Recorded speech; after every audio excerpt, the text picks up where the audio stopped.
Hi, my name is Ray Jackson, and in this video, I'll be telling you all about my capstone prototype, Grief in Games. My ultimate goal being to teach teenagers and young adults how to properly grieve the loss of a loved one, and how to help others experiencing loss through a video game format. I knew coding an entire video game in a year would be impossible to achieve, so instead, I chose to create an opening scene of the game to teach the player the mechanics and get a taste of what the full game might look and feel like. This way, I can release the version of my game as a playable demo teaser to grow a community and get excited for the full release. My first step in achieving this goal was to find a psychiatrist to be my mentor and teach me about bereavement from a professional view in order to make my game as helpful as possible. This is when I found Dana Wiseman, a certified therapist in Maryland, which is one of the top 5 states in psychiatric studies. We've chatted a bit over the phone and helped me get a better understanding of what I need to implement into my game to make it feel more believable. With that out of the way, it was time for me to get started on my game. My first step was to create the maps, or locations, in which the game takes place. So, I started by designing the layouts on Procreate so I wasn't going in blind. Then, pixel by pixel, I added my vision into the game so that there was a playable environment. Next, I had to design the characters. So again, pixel by pixel, I created the character sprites and NPCs, or non-playable characters, so that the game was playable for viewers.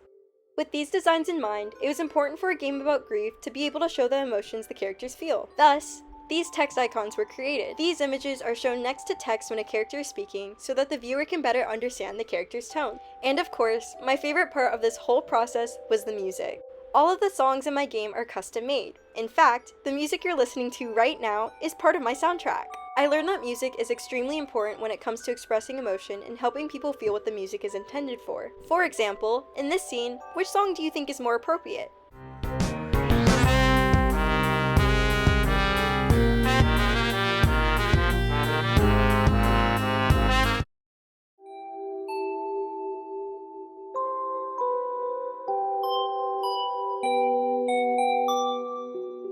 Exactly.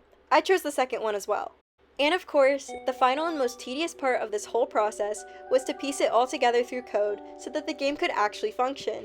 And with over 7,000 lines of code later, this is the game I've created.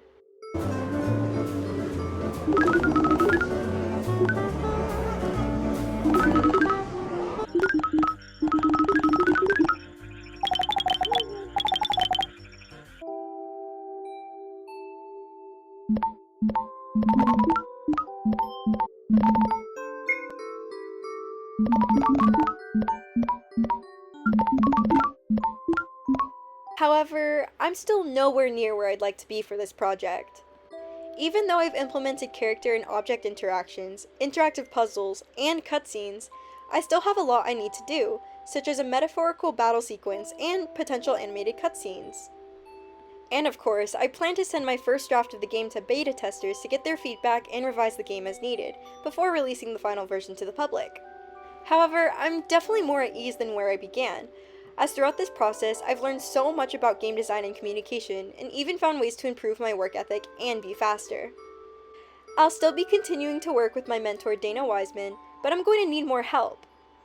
I've tried reaching out to popular music producers and potential beta testers, and they responded, but that was about it. So, I'm turning to you. Yes, you! Since you all are the viewer, you're my most valuable resource. If you have any questions, comments, feedback, or think you can provide help or assistance, all is greatly appreciated. You can contact me at rjackson@hpa.edu. Thank you so much for your time, and I hope to hear from you soon.